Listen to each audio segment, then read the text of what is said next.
Oke, kembali lagi di So Jadi Pandit. Jadi kali ini gua mau membahas review Chelsea Liverpool yang pertama, yang kedua Coppa Italia semifinal.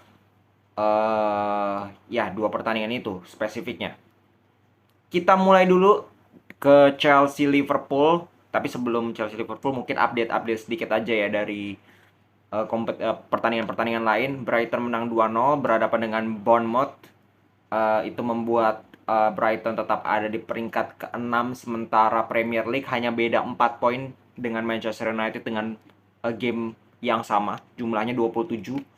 Leeds menang 2-1 lawan Nottingham, terus Aston Villa menang 1-2 berhadapan dengan Leicester, dan di liga lain itu DFB Pokal ini yang cukup mengejutkan, yaitu Bayern Munchen itu kalah 1-2 lawan Freiburg. Ya, kalah 1-2 dan sudah dipastikan tersingkir. Jadi ini tidak ada sistem dua leg. Ya, dan itu membuat apa ya? Mungkin eh, perjalanan Tuchel ini tersendat. Ya, pertandingan pertama mulus sekali lawan Dortmund, bahkan sempat unggul 3-0 terlebih dahulu, tapi di pertandingan kedua di DFB Pokal turunnya dengan skuad inti juga. Turunnya dengan skuad inti, tapi malah mereka harus kebobolan di menit-menit terakhir lewat penalti. Lewat handsball dari Jamal Musiala. Padahal di Liga mereka menang 5-0 lawan Freiburg di Oktober. Terus di April tahun lalu mereka menang 1-4. Jadi sebenarnya Freiburg ini baru sekali menang, itu pun di pertandingan kali ini. Ya, cukup disayangkan, sangat amat disayangkan, bahkan bukan cukup disayangkan lagi. Cuman ini masih panjang untuk Tuchel, kita nggak bisa judge apakah dia berhasil atau gagal. Hanya dari 1-2 pertandingan kita harus lihat. Di Champions League masih mereka punya peluang, di Liga pun demikian. Jadi kita lihat di akhir musim seperti apa. Yang jelas mereka tidak bisa treble, udah itu doang sih sebenarnya. Nah, kita ke Chelsea Liverpool. Kita tahu kan kedua tim ini dua tim yang sedang sakit, ibaratnya seperti itu. Satunya di peringkat 8 Liverpool, satunya di peringkat 11, lebih parah lagi Chelsea.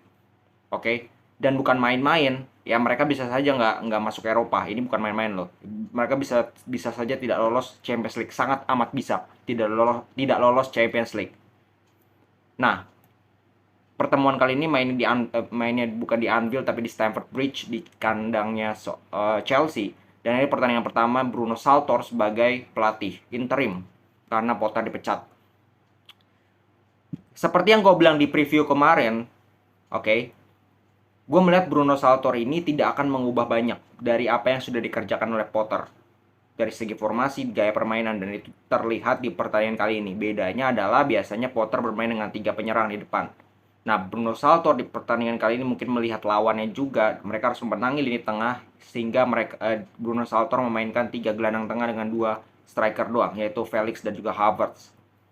Ya, di belakang tetap sama dengan formasi 3 back, Cucurella, Koulibaly, dan Fofana, Chilwell di kiri, Reece James di kanan, dari tengah ini Kovacic, Enzo, Kante. Nah, Liverpool, jujur gue sebagai fans, kalau kalau gue sebagai fans Liverpool, jujur gue melihat starting eleven ini menunjukkan bahwa begitu frustasinya mungkin Jurgen Klopp terhadap pemain-pemain andalan yang biasa dimainkan.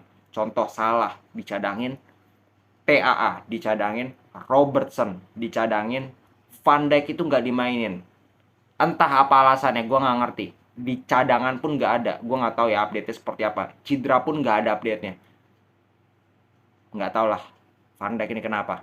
Jadi ada beberapa pemain kunci, Elliot pun nggak dimainin yang biasa jadi starter di lini tengah. Itu nggak dimainin. Jadi begitu saking mungkin frustasinya sudah nggak tahu apa yang bisa dilakukan lagi, jadi pemain-pemain itu dicadangin. Yang main itu Alisson, back kanannya Joe Gomez, duet back tengahnya Konate Matip, back kirinya Simikas, lini tengahnya itu Henderson, Fabinho, Curtis Jones, di depan Jota, Firmino, dan Nunes. Dan buah dari bagaimana frustasinya Jurgen Klopp itu terlihat di permainan.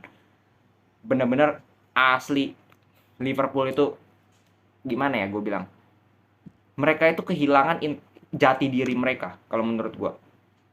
Sebenarnya keunggulan dari Liverpool itu begitu fantastis bersama di bawah Jurgen Klopp itu apa sih? Intensitas, kan mereka bermain intensitas, mereka bermain dengan fighting spirit, passion, intensitas itu kencang sekali, sirkulasi bola cepat, transisi cepat itu nggak ada sama sekali. musim ini.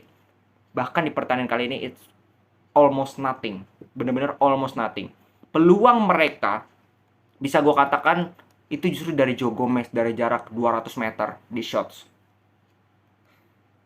Begitu menyedihkan gitu. Sebelum itu it's nothing chance yang bisa dibuat oleh Liverpool. Itu pun si Joe Gomez itu di menit 45 plus barulah shots itu ada. Artinya kan begitu menyedihkan ya. Begitu menyedihkan, baru abis itu ada dari corner Fabinho bla bla bla, dapatlah peluang, setengah peluang. Sedangkan Chelsea is being Chelsea. Yang menjadi problem dari Potter, kenapa Potter dipecat, itu bukan permainan. Permainan Chelsea, mereka seringkali menguasai pertandingan, mereka seringkali create banyak peluang. Yang menjadi permasalahan dari mereka adalah finishing mereka yang menurut gua ambur to the adul. Jadi amburadul. Ya, ambur to the adul. Gua nggak ngerti. Ya, mereka sudah main dengan 3 striker. Semua pemain dicoba mungkin kecuali Aubameyang yang gue juga nggak ngerti cedera pada saat dia nggak cedera pun nggak main. Tapi pemain-pemain lain mau Mason Mount lah, Pulisic, Sterling, Mudryk, Havertz, Felix juga susah untuk bisa cetak gol.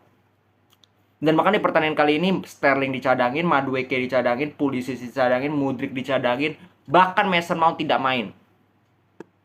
Mason Mount, Pulisic tidak main sama sekali. Sterling hanya main 5 menit, Mudryk main 12 menit. Jadi apa ya kalau gue bilang, dan susah juga pelatih mau bilang ini mungkin soal taktik. Enggak, menurut gue enggak. Mereka surprisingly mainnya cukup bagus, terutama masih ada Kante. Itu lini tengah itu mereka kuasai. Mereka berapa kali melakukan pergerakan, Kovacic dapat 2 peluang besar di pertandingan kali ini, dua-duanya gagal. Itu kan bukan salah pelatih. Felix pun dapat peluang, nendangnya kemana gue nggak ngerti. Havertz pun dapat peluang, dapat 2 gol dianulir. Satunya offside, satunya kena handsballnya Havertz. Jadi begitu banyak peluang yang mampu di-create oleh Chelsea. Cuman yang menjadi permasalahan mereka suwe, mereka nggak bisa cetak gol. Dan di sisi lain, pemain-pemain ini mungkin gue rasa ada ego untuk mau cetak gol sendiri, sehingga tidak ada kombinasi yang dilakukan oleh pemain Chelsea di kotak penalti dari tim lawan. Dalam konteks ini Liverpool. Jadi ya begitu, shots yang so-so, akurasinya juga cuman Alisson itu cuman menyelamatkan 2 kali. Jadi kan begitu buruk kan, dari 12 shots yang mereka lakukan 7-nya off target, 3-nya on target. Tinggal di finishing. Mereka dapat 4 big chances, 4-4-nya gagal. Itu salah siapa? Salah pemain. Salah lini depan yang tidak bisa memanfaatkan. Salah Kovacic yang dapat 2 peluang besar, itu nggak bisa dimanfaatkan. Bukan salah pelatih. Maka dari itu yang seperti yang gue pernah katakan, bahwa gue tidak melihat kalau misalkan Chelsea mendatangkan pelatih siapapun di tengah musim, mau yang namanya Nagelsmann lah, Pochettino lah, bahkan Zinedine Zidane, gue nggak yakin pelatih-pelatih ini bisa langsung perform. Karena pemain ini bukan masalah tactical. Mungkin Zidane masih oke, karena Zidane itu kan secara pendekatan, tapi Zidane pun sulit karena dia nggak bisa bahasa Inggris kan. Kendala dia nggak mau ke Premier League, dia nggak bisa bahasa Inggris. Di sisa mungkin Pochettino, Nagelsmann. Dari 2 pilihan ini, Nagelsmann aja masalah karena masalah sama pemain, maka dipecat oleh Bayern Munchen, bukan masalah taktik. Jadi 11-12 Nagelsmann dengan Potter. Ini masalah eksternal, bukan masalah internal, bukan masalah di dalam lapangan, tapi faktor eksternal, faktor di ruang ganti yang itu bermasalah. Dan Bruno Sartor ini kan ini asistennya Potter juga. Jadi 11-12 kalau menurut gue. Masih belum bisa membuat ini bermain sebagai sebuah tim. Turunkan ego, bisa kok lu passing. Ada beberapa momen depan gawang harusnya bisa passing, dia milih shots. Felix pun demikian, mau siapa, Reece James pun demikian, atau siapapun lah di beberapa momen pertandingan.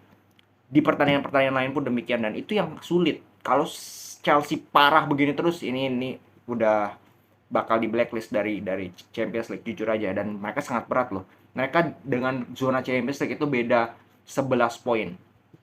11 poin. Apakah mereka bisa? Ya, gue sih nggak yakin kalau si Bruno Sartor ini tidak bisa menyatukan tim ini, tidak bisa membenahi faktor non teknisnya. Gue tidak melihat Chelsea akan lolos Champions League. Nah, Liverpool, it's same case. Yang gue berkali-kali bilang, Jurgen Klopp ini udah mentok.